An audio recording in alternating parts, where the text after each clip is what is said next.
Ruchir Sharma's The Rise and Fall of Nations, Forces of Change in the Post-Crisis World offers a refreshingly pragmatic and on-the-ground perspective on the forces that shape the economic destiny of countries. Rather than relying solely on economic models or sweeping ideological theories, Sharma draws on decades of experience as an investor and global strategist to craft a book grounded in observation, data, and real-world nuance.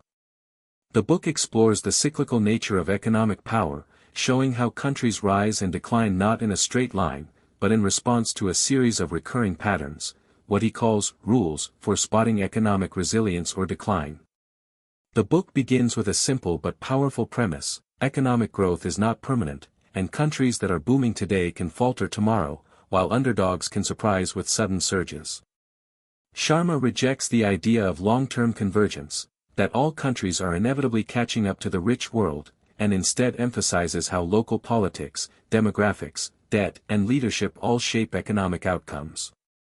He challenges the reader to look past headlines and GDP rankings and instead pay attention to smaller signals: the pace of reform, how leaders spend political capital, the rise of strongmen, or how ordinary people are reacting to change. One of the core themes of the book is the importance of political stability and leadership in shaping a nation's economic path. Sharma observes that governments that can make tough, often unpopular choices, like cutting wasteful spending or liberalizing markets, tend to build the foundations for sustainable growth. But reforms only work if they're implemented with speed and clarity. Countries stuck in constant elections, weak coalitions, or populist cycles often end up with stalled economies. In his view, leadership matters not only for vision, but for the ability to execute and adapt. Sharma also emphasizes demographics as a long-term force that countries can't ignore. He shows how population growth, particularly the working-age population, acts as a tailwind for economic expansion. Nations with youthful populations and expanding labor forces, like India or parts of Africa, have a structural advantage, while those facing aging demographics, like Japan or parts of Europe, must confront the drag of shrinking workforces and rising social costs. Still, he cautions that a demographic dividend is not automatic; it must be harnessed through smart policy and investment in education and infrastructure. Debt, both public and private, is another central concern. Sharma warns that rapid borrowing often precedes financial crises or prolonged stagnation. He's particularly skeptical of stimulus-driven growth, arguing that easy money policies can inflate bubbles and distort true economic performance. He encourages readers to watch for rising debt-to-GDP ratios, especially in countries experiencing sudden booms. Sharma's perspective is especially valuable in the post-2008 world, where many countries leaned heavily on borrowing to revive their economies. Currency trends and inflation also play a major role in Sharma's analysis. He pays close attention to exchange rate behavior, arguing that overvalued currencies can hurt exports and stifle growth, while undervalued currencies can boost competitiveness, at least temporarily.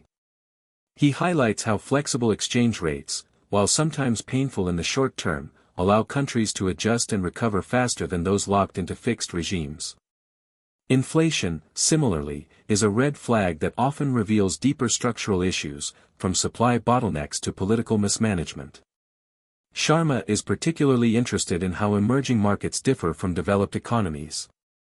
He rejects one-size-fits-all advice and insists that each country's context must be studied on its own terms. He shares case studies of nations like Brazil, Russia, South Korea, and Mexico, each of which rose rapidly before facing different kinds of stagnation or reversal.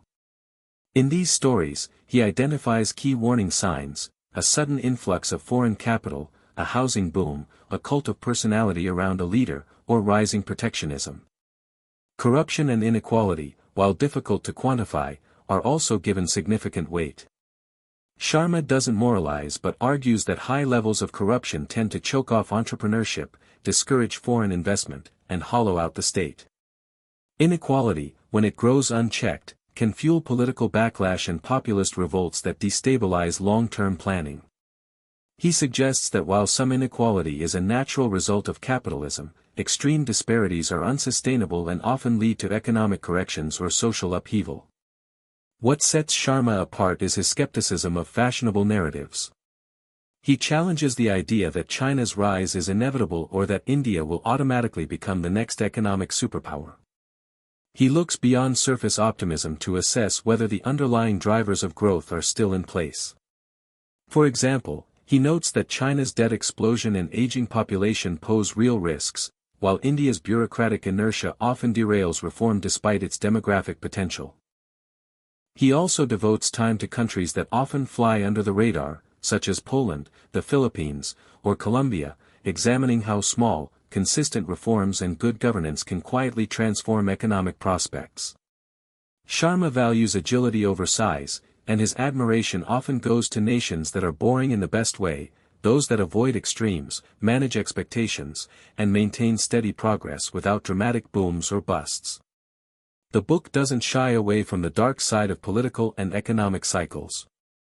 Sharma discusses how nationalism, xenophobia, and authoritarianism can emerge during periods of economic anxiety.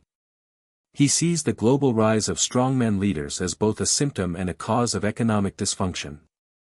While such figures can sometimes drive short-term reform, they also risk undermining democratic institutions and creating brittle systems prone to collapse. Despite its global scope, the tone of the book remains grounded and practical.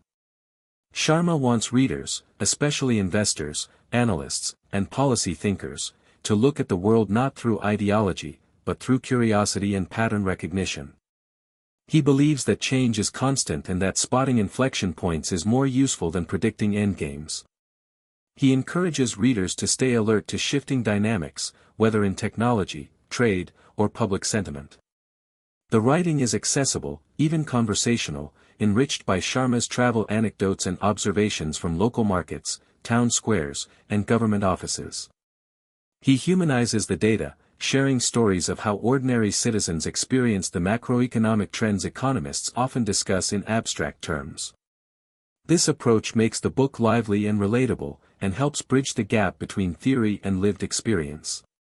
Ultimately, The Rise and Fall of Nations is not about grand theories of capitalism or ideology, it's a guide to watching the world as it really is. Sharma offers tools to cut through the noise and focus on what actually drives growth, from the pace of reform to the role of trust in institutions. His framework is flexible, non-dogmatic, and deeply informed by global engagement. It's a book about humility, about recognizing that economies are dynamic, uncertain, and resistant to prediction. The central takeaway is that no country's success is guaranteed, and no failure is final. Nations constantly evolve, and the forces that elevate one decade may pull it down the next. The job of the observer, Sharma argues, is not to fall in love with narratives, but to remain watchful, empirical, and open to the unexpected.